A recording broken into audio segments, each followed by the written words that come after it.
Hello दोस्तों, स्वागत है आप सभी का एक और नई वीडियो में।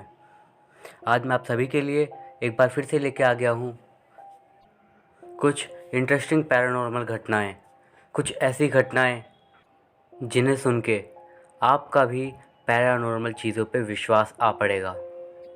तो चलिए दोस्तों, अब बिना टाइम वेस्ट किए मैं सीधा स्टोरीज़ को स्टार्ट करता हूँ। उससे पहले आपसे यही गुजारिश है, अगर आपके पास भी कोई ऐसी सच्ची डरावनी कहानी हो जो कि आपके साथ घटी हो, तो आप स्क्रीन पे दिख रहे नंबर या फिर मेरे इंस्टाग्राम पे मुझे अपनी कहानी बता सकते हो। मुझे आपकी कहानी लोगों तक पहुंचाने में बहुत ही ज़्यादा खुशी होगी। तो चलिए दोस्तों, अब आज की कहानी पर आते हैं। बात 1821 की है, जब यूनान तुर्की से अपना देश वापस लेकर हर्षोल्लास मना रहा था। उसी समय एक यूनानी योद्धा मार्क्स शांति के लिए अपने साथियों और कबीले वालों के साथ अलग हो गया और समंदर के किनारे एक घने जंगल में अपना बसेरा बना लिया था उसने। ना चाहते हुए भी कबीले वालों ने अपने योद्धा मार्क्स को अपना नेता चुन लिया और वहाँ पर रहने लगे। उनका मुख्य व्यवसाय था खेती और पशुपालन करना। ज़्यादातर पशुओं में वो भेड़ ही पाला करते थे। वहाँ की भौगोलिक स्थिति को देखकर मार्क्स ने अपने गांव की घेराबंदी बहुत ही अच्छे से कर रखी थी। हर काम का एक समय निर्धारित होता था। जंगल वो काफ़ी भयानक सा था कि खूंखार पशुओं से गांव को हमेशा डर लगता रहता था, पर मार्क्स की काबिलियत ने गांव में कभी खतरा आने ही नहीं दिया। हर एक सप्ताह में ही गांव की जनसंख्या की गिनती की जाती थी। एक बार जब जनगणना हुई तो उनमें से एक औरत कम पाई गई। मार्क्स को भरोसा ही नहीं हुआ तो उसने एक बार फिर से दोबारा गिनती करवाई, पर एक औरत वाकई में कम थी। गांव वालों ने उस औरत को बहुत ढूंढा, पर वो औरत नहीं मिली। अब मार्क्स और चौकन्ना रहने लगा। तकरीबन 1.5 महीना ऐसे ही बीत गया कि एक दिन वो औरत खुद जंगल से निकलकर गांव में प्रवेश कर दी। उसके बाल बिखरे हुए थे, उसने अपने शरीर को पत्तों से ढका हुआ था और वो बहुत ही पतली हो चुकी थी। उसकी आंखें धंस कर अंदर चली गई थी, पर वो बहुत ही ज़्यादा विभत्स और डरावनी लग रही थी। गांव के लोग उसे अपशकुन मानने लगे और उस पर पत्थरों की बौछार कर दी। उन्होंने ये तक नहीं देखा कि उसके हाथ में एक छोटा सा बच्चा है। उन्होंने उस औरत को डायन समझकर मार डाला, पर वो औरत अपने बच्चे को बचाती रही। भीड़ देखकर अचानक वहाँ पे मार्क्स आ गया और जब उस मरी हुई औरत को उसने ध्यान से देखा तो वो बोल पड़ा, ये तो अपने ही कबीले के रोजर की पत्नी है ना, फिर इसे क्यों मार डाला। खुद रोजर और गांव वालों के पास अपने मुखिया के प्रश्नों का जवाब नहीं था। रोजर भी उसी भीड़ में शामिल था। असभ्य आदमी, तुमने अपनी पत्नी को मार दिया। मार्क्स, ये औरत डायन थी। ओह, तुम चुप भी रहो रोजर, मुझे दुख है कि तुम इस तरह का कदम उठाए हो। अब उस बच्चे को उठाओ। नहीं, वो इंसान का बच्चा नहीं है, मैं नहीं उठाऊंगा इसे। रोजर, वो सिर्फ एक बच्चा है और एक इंसान का ही बच्चा है, बस थोड़ा ओलों से अलग है। रोजर ने उस बच्चे को वहाँ से उठा लिया और उस औरत को वहीं पे ज़मीन में दफना दिया गया। रोजर ने उस बच्चे को उठा तो लिया था, पर वह बार बार प्रश्न भरी नज़रों से मार्क्स की तरफ देख रहा था। क्या हुआ, कुछ कहना है क्या? सरदार मार्क्स, ये बच्चा अपशगुन है, ये अपने गांव के लिए शाप न बन जाए। इसके अंग पर अभी से बाल आ रहे हैं। नहीं रोजर, हम इसे नहीं मारेंगे, इसका पालन पोषण करेंगे। पर मार्क्स, ये मेरा अंश नहीं है। ना जाने मेरी पत्नी किसके साथ थी जंगल में, मुझे मालूम है रोजर, पर अभी इसमें इस बालक का कोई दोष नहीं है। समय ऐसे ही बीतता गया। रोजर ने उस लड़के का नाम जैक रख दिया। जैक शुरू से ही दूसरे बच्चों से अलग था।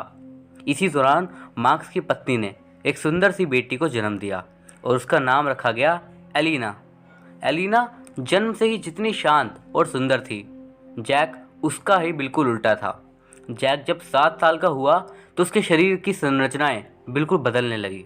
उसका मुंह किसी सूअर की तरह होने लगा। उसके पंजे बड़े बड़े और लंबे लंबे थे। मुंह को छोड़कर उसके पूरे शरीर पर बाल थे, जैसे कि वो बिल्कुल कोई भालू हो। हर वक्त उसके नथुने से लार टपकती रहती थी। गांव का हर एक बच्चा उससे नफरत करने लगा था और उसे सभी हर वक्त चिढ़ाते थे। कोई उसे भालू कहता तो कोई उसे सूअर। और कुछ बच्चे तो उसे भेड़िया भी कहने लगे थे। जैक बहुत ही परेशान रहता था। वो हर वक्त खुद को एक भेड़िया समझता था और रात में ज़ोर ज़ोर से चिल्लाता था जैसे कोई जानवर रो रहा हो। रोजर उसको शांत करवाता और कभी कभी उसे मारता भी। इन सब के बावजूद जैक और एलिना में खूब बनती थी। एलिना ने जैक को कभी भी बुरा भला नहीं कहा, बल्कि हमेशा उसका साथ देती थी। एक सुबह अचानक से रोजर की लाश उसके घर के अंदर से मिली। लोग उसकी लाश देखकर बहुत ही डर गए। ऐसा लग रहा था जैसे धारदार चाकू से उसके शरीर को चीर दिया गया हो। मुंह पर तेज नुकीले चाकू का वार था। उसकी छाती पूरी तरीके से फटी हुई थी। एक मांस का टुकड़ा छाती के दाएं और दूसरा बाएं ओर की तरफ लटक रहा था। पूरा कमरा खून से सना हुआ था। लोगों ने जैक को ढूंढने लगे, पर जैक वहां पे नहीं था। आखिर किसने किया होगा ये काम? शायद हमारा कोई दुश्मन। किंतु ऐसा कौन है जिसने चाकू से वार किया और इस तरह से चीर फाड़ किया है जैसे कोई पुरानी दुश्मनी हो? नहीं भाइयों, ये काम किसी इंसान का नहीं। मार्क्स बोला। फिर किसका है? क्या किसी जानवर का? बाघ या फिर कुछ और? नहीं दोस्तों, मार्क्स रोजर के शरीर का मुआयना करते हुए कहा, हमारा पाला किसी वहशी भेड़िए से बड़ा है। भेड़िया? क्या मतलब भेड़िया? जी हाँ, एक नरभक्षी भेड़िया, और उस भेड़िए का नाम है जैक। जैक? क्या कह रहे हो? जैक एक भेड़िया था? जी हाँ, जैक एक भेड़िया है, एक खूंखार नर भेड़िया। अब क्या होगा सरदार मार्क्स? अब अपने लोगों की रक्षा करनी होगी। उसके मुंह में इंसान का खून लग गया है। वो वापस ज़रूर आएगा। वो दिन तो किसी तरह निकल गया, पर रात नहीं बीत रही थी। पर वो रात भी जैसे तैसे बीती। लोग थोड़े से खुश हुए। 2 और रातें निकल गई, लेकिन जैक वापस नहीं आया। इस तरीके से 3 साल निकल गए, लेकिन जैक ने उस तरफ गांव की तरफ नहीं आया। किंतु अचानक से फिर से गांव के बच्चों का गायब होना शुरू हो गया। लोगों को शक हुआ कि हो ना हो ये जैक ही है। फिर 10 लोगों की एक टोली बनाकर जंगल की तरफ भेजा गया ताकि जैक को ढूंढकर उसे मार दिया जाए। हाथों में जलती मशाल लिए लोग जंगल के बीच में पहुंच गए थे।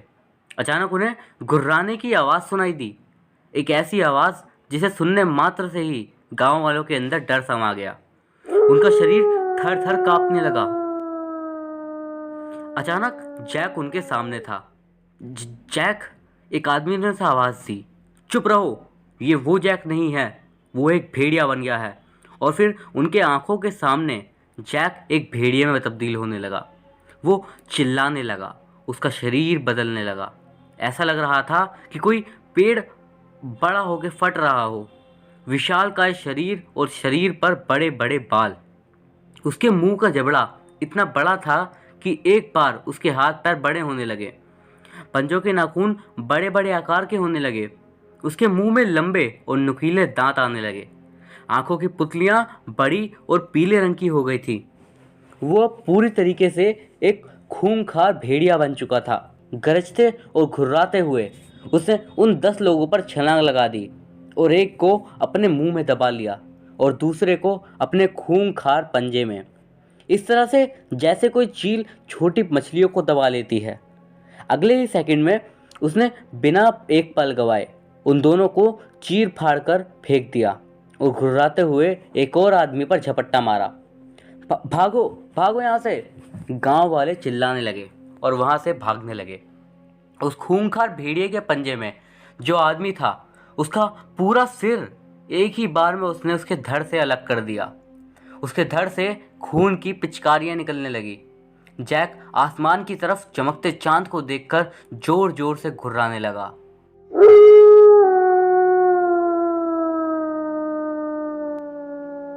जैक ने कुछ ही पलों में उन सभी गांव वालों को मार डाला। गांव वालों का इतना नरसंहार देखकर मार्क्स को बहुत ही ग्लानि हुई। उसे उस दिन की घटना याद आ गई जब रोजर ने कहा था, इस बच्चे को मार डालते हैं, यह श्रापित है, यह अपशकुन है। मार्क्स हैरान परेशान कमरे में बैठा था कि तभी एलिना उसके लिए चाय लेकर आई और बोली, क्या हुआ, आप इतने उदास क्यों हो? फिर मार्क्स ने एलिना को जैक की कहानी बताई। पिताजी, यदि जैक इतना खूंखार हो चुका है तो उसे जीने का कोई हक नहीं है। मैं कर सकती हूँ आपकी मदद और गांव वालों की नज़र में एक हिम्मत का काम। तुम क्या करोगी एलिना? अफसोस करते हुए मार्क्स बोला।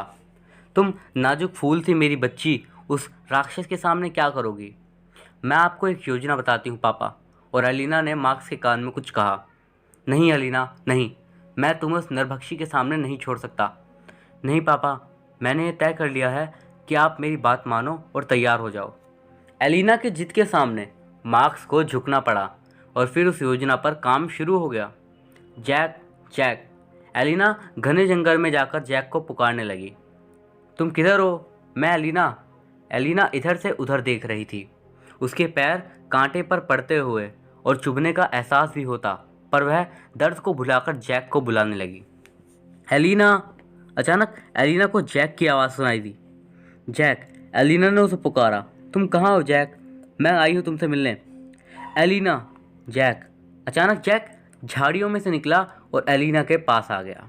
जैक पत्तों और झाड़ियों से खुद को ढका हुआ था। एलिना ने बड़े ध्यान से जैक को देखा। उसे भरोसा ही नहीं हुआ कि जैक ही वह आदमखोर भेड़िया है। एलिना, जैक, और दोनों ने एक दूसरे को अपनी बाहों में भर लिया। जैक, तुम नहीं हो सकते वो जिसके बारे में मैंने सुना था। क्या सुन लिया तुमने एलिना? यही कि तुमने ही गांव वालों को और अपने पिता रोजर को मार डाला। हाँ, मैं वही हूँ एलिना, पर तुम तो मेरी दोस्त हो ना, तुम्हें मुझसे डरने की ज़रूरत नहीं है। जैक, तुम इस तरह कैसे कर सकते हो? और तभी मार्क्स और बाकी के गांव वालों ने जैक को घेर लिया। एलिना भागो! मार्क्स चिल्लाया और एक साथ गांव वालों ने जैक पर भालों से हमला कर दिया। जैक पागलों की तरह चिल्लाने लगा और घुर्राने लगा, पर एलिना अभी भी वहां से भागी नहीं। वह जैक को देखने लगी। जैक अब अपने भेड़िए वाले रूप में आने लगा था। उसकी रीढ़ की हड्डियां उभर कर सामने आई। मुंह भी एक खूंखार आदमखोर की तरह बदल गया। हाथ पैर सब कुछ बदल गए। वह अपने वास्तविक रूप से बहुत बड़ा हो गया था और उतना ही भयानक और डरावना हो गया था वो। उसने अपने एक हाथ से एलिना को दबोचा और बड़े ध्यान से उसकी आंखों में झांक कर देखा, जैसे वह कह रहा हो, एलिना, तुमने ये अच्छा नहीं किया। लोगों ने हमला करना जारी रखा। जैक ने उसी पल एक आदमी को एक हाथ से पकड़ा और उसको अपने लंबे लंबे दांतों से फाड़ डाला। तभी गलती से एक भाले की नोक आकर एलिना की पीठ में लगी। वह तड़पने लगी। जैक तो जैसे पागल ही हो गया। उसने एलिना को देखा और एलिना ने हिम्मत करके अपने कमर में से एक कटार निकाली और जैक के दिल पर वार किया। वह भी तड़पने लगा। एलिना भी दर्द से कराहने लगी। जैक दहाड़ा और उसने एलिना को कुछ नहीं किया। तब तक लोग और नज़दीक आ चुके थे। मार्क्स रुकने को बोला, पर एलिना ने इशारा किया नहीं, कि वह हमें भी जाने दो उसके साथ। फिर लोगों ने अपनी मशालें जैक के ऊपर फेंकनी शुरू कर दी। जैक और एलिना चलने लगे। मार्क्स अपनी बेटी को मरते हुए देख रहा था। एलिना ने गांव वालों को बचाने के लिए अपनी जान दे दी और जैक यानी कि नर भेड़िया मारा गया। दोस्तों, ये जो घटना अभी अभी मैंने आपको बताई, ये अक्सर यूरोपीय माइथोलॉजी में अक्सर लोग इसे सुनाते रहते हैं। इसका जिक्र कई जगह पे आपको मिल जाएगा और यही वो घटना थी, इसीलिए मैंने आपको ये घटना बताई। मुझे भी ये घटना पहली बार में थोड़ी इंटरेस्टिंग लगी, लेकिन मैं इसकी सच या झूठ होने की दावा नहीं कर सकता। तो चलिए दोस्तों, अब आज की अगली घटना की ओर बढ़ते हैं। कौन है वहाँ पे? वह कमरे के कोने में दुबक कर बैठ गया और अपनी दोनों हथेलियों से आंखें बंद करके जोर जोर से चिल्लाने लगा। कौन है वहाँ पर? पर उस कमरे में से उस लड़के के अलावा कोई भी नहीं था। एक छोटा सा कमरा था वो। दीवार सफ़ेद रंग में रंगी हुई। उसके बदन पर सफ़ेद रंग का कपड़ा था। सफ़ेद रंग का एक प्लास्टिक का जग और एक गिलास भी सफ़ेद रंग की। दरवाज़ा तक भी सफ़ेद रंग का था। अचानक से दरवाज़ा खुला और एक आदमी वहाँ से नजर आया और वह भी पूरे सफ़ेद कपड़ों में था। कोई भी नहीं है यहाँ कुणाल, क्या हुआ? कोई तो था, कोई था यहाँ पे। कुणाल चेहरे से अपना हाथ हटाते हुए सामने आए शख्स को देखा और भयभीत नज़रों से इधर उधर देखते हुए बोला, यहाँ कोई तो था, मुझे पता है आप यकीन नहीं करोगे। देखो देखो कुणाल। कुणाल अचानक से चिल्लाने लगा। देखा, पीछे देखो, अपने पीछे। इतना कहकर कुणाल एक बार फिर कोने में दुबक गया। जो आदमी अंदर आया था वह दरवाज़ा बंद करके बाहर चला गया।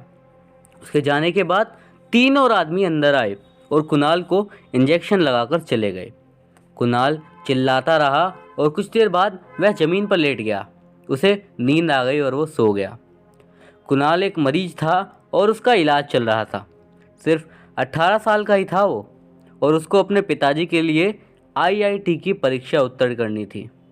उसका सपना था कि वो एक सफल अध्यापक बने, पर जिद्दी पिता की जिद और समाज के झूठे दिखावे की वजह से वो इंजीनियर बनने के लिए मैदान में उतरा था। पिता के डायरेक्शन में 1 साल से वह घर पर रहकर परीक्षा की तैयारी कर रहा था, किंतु पिछले 3 महीने से वह किसी प्रेत आत्मा की गिरफ्त में था। पिताजी को लग रहा था कि वो नाटक करता है, किंतु जब वो आत्मा उस पर ज़्यादा हावी होने लगी तब सबको पता चला कि वो ये सब 3 महीने से झेल रहा है। उसकी हरकतें कभी कभी वहशी दरिंदे जैसी हो जाती थी और वह खुद को ही प्रताड़ित करने लगता था। चल हट, बड़ी आई मुझे बताने वाली। कुणाल रीमा से बोला, तेरे बाप के लिए मैं आईआईटी इस बार निकाल लूँगा, जा कह दे उनसे। भाई तुम कैसी बातें कर रहे हो? रीमा आश्चर्य होकर बोली। कोई अपने पिता को इस तरह से बोलता है क्या? आखिर वह तुम्हारा भला चाहते हैं। अच्छा, कुणाल बोला, यदि वह हमारा भला चाहते हैं तो तुम्हारा क्यों बुरा चाहते हैं? क्या मतलब सीधा सा है, वो मुझे इंजीनियर बनाना चाहते हैं तो उनकी वही सोच तुम्हारे लिए छोटी क्यों पड़ जाती है? तुम्हें क्यों डॉक्टर या इंजीनियर नहीं बनाना चाहते?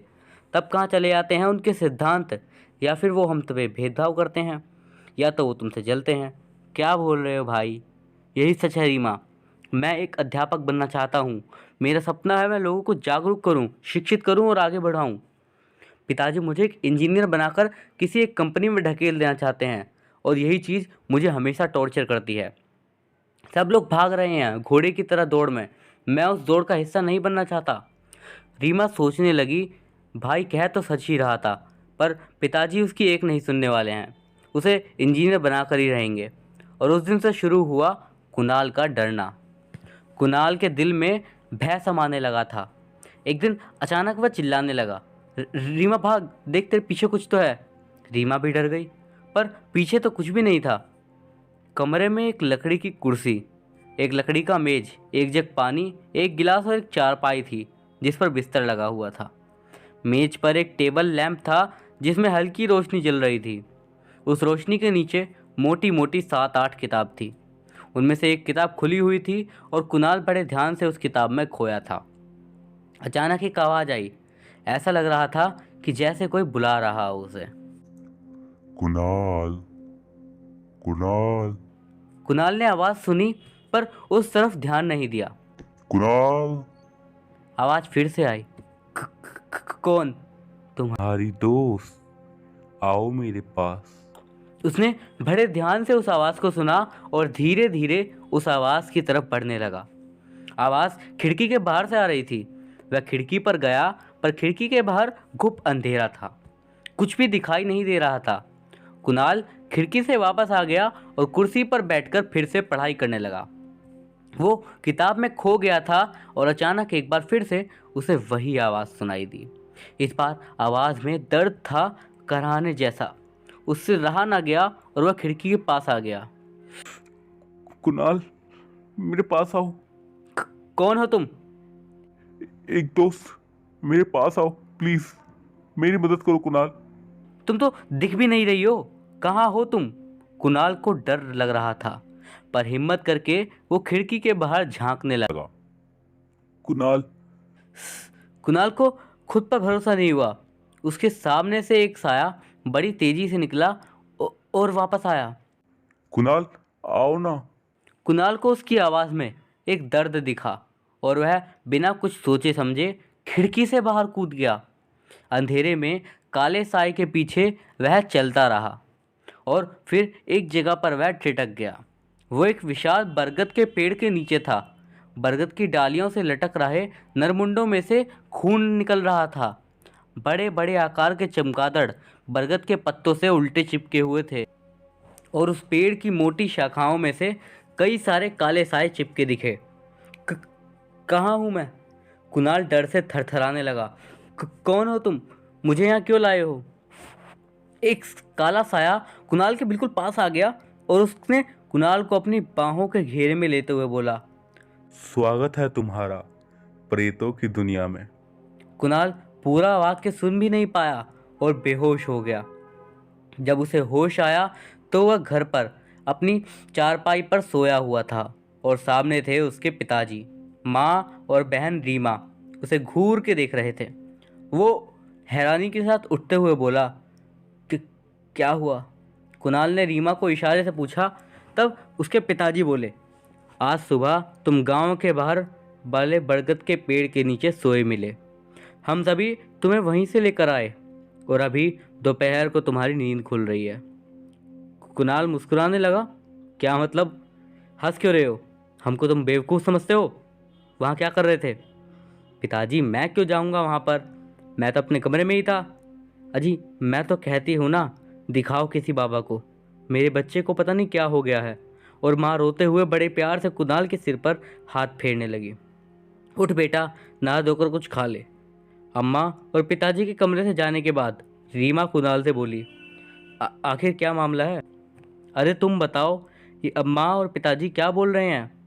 मतलब तुम्हें सच में कुछ नहीं पता? नहीं भाई, तुम सच में कमरे से गायब थे और सबसे बड़ी बात यह है कि तुम खिड़की से बाहर गए थे। नहीं, कुणाल मुस्कुराते हुए बोला, ये कैसे हो सकता है? यही हुआ है। नहीं, मैं नहीं जाऊंगा, मैं नहीं जाऊंगा। कुणाल तेजी से चिल्ला। जा रहा था, तुम्हें आना पड़ेगा। कुणाल अपने कमरे में था। उसके सामने तांत्रिक बाबा बैठे थे और आसपास माँ, पिताजी, रीमा और एक दो लोग और थे। तांत्रिक अपनी शक्तियों से कुणाल से पूछताछ कर रहा था और कुणाल बड़ी ढिठाई से उस मुस्कुरा रहा था। बता तू कौन है? तेरा बाप हूं मैं बाबा, चला जाए यहाँ से, मैं इसे नहीं छोड़ूंगा। चुप कर, इस बालक को छोड़ के कहीं और चला जा। क्यों जाऊं मैं? ताकि तुम लोग एक और लड़की का शिकार करो? मैं नहीं करने दूंगा। बाबा को कुछ समझ नहीं आ रहा था। कुछ देर बाद कुणाल सामान्य था, पर वो बीमार हो गया था, कमज़ोर हो गया था। रह रह कर बस एक ही बात कहता, काले साए से बचाओ प्लीज़ मुझे, काला साए मेरे पास नहीं आने दो। घर वाले परेशान रहने लगे। काला साया कभी भी कुणाल पर हावी हो जाता था। हर जगह उसे काला साया ही नजर आता था।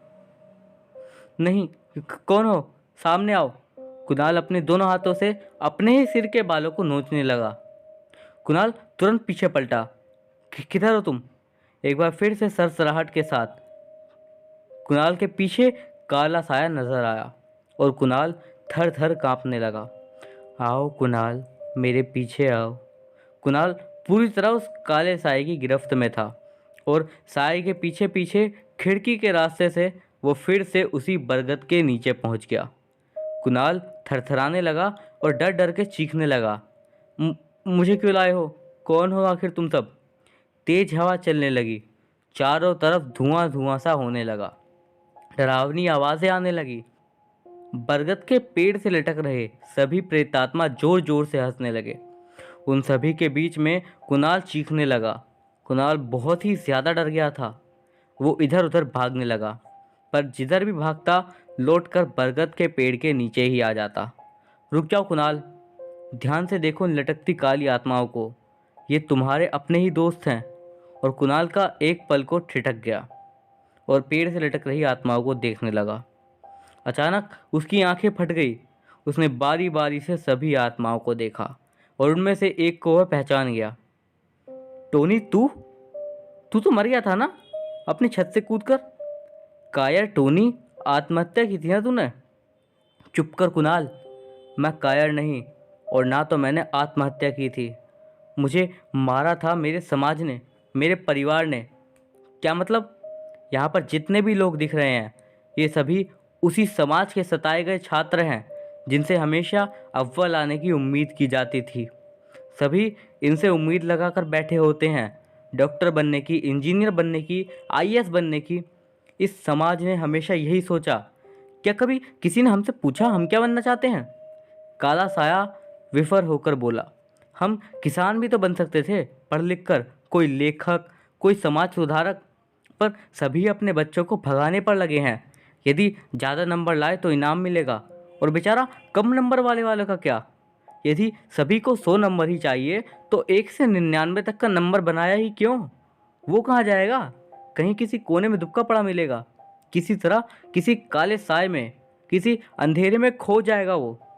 आज तेरी भी हालत हमारी जैसी ही है कुणाल। तू करना कुछ और चाहता है और तेरा बाप कुछ और करवाना चाहता है, पर तू हम जैसों की तरह आत्महत्या मत करना, लड़ना इस समाज से। कुणाल की आंखों में अब आंसू आ गए थे। वो समझ गया था कि अंधी दौड़ ने सभी को बावरा बना दिया था। अब तुम कैसे हो कुणाल? पूरी तरह सफ़ेद कपड़ों में डॉक्टर अस्थाना जब अंदर आए तो कुणाल कोने में दुबका हुआ था।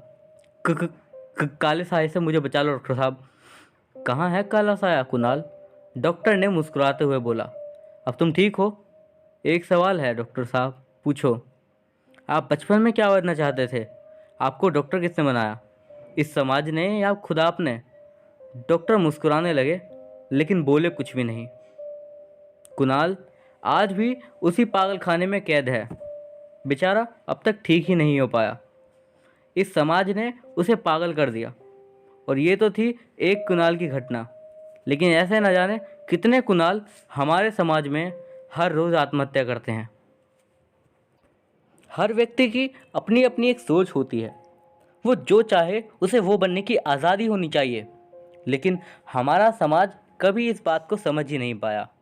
IAS, PCS, न जाने तरह तरह की इन नौकरियों के पीछे समाज ने लोगों को ही पागल कर दिया और इन छात्रों को आत्महत्या करने पे मजबूर कर दिया। ये घटना है तो बनावटी, लेकिन ये हमारे समाज को दर्शाती है।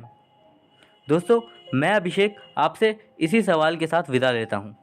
बताइए, क्या आप लगता है आपको, क्या लोगों को अपने दिल की करनी चाहिए या फिर इस अंधे समाज के पीछे वाली बातों को? अपना जवाब मुझे कमेंट्स में बताएं। मैं अभिषेक मिलता हूँ आपसे अगली वीडियो में। और हाँ, ये वीडियो अगर आपको अच्छा लगा हो तो इस वीडियो को लाइक ज़रूर कर देना, और मेरे चैनल पर अगर आप नए हो तो इस चैनल को सब्सक्राइब कर देना। मैं अगली वीडियो में भी लाता हूँ आपके लिए कुछ अजीबो गरीब रहस्यमय पैरानॉर्मल किस्से। तब तक के लिए गुड बाय।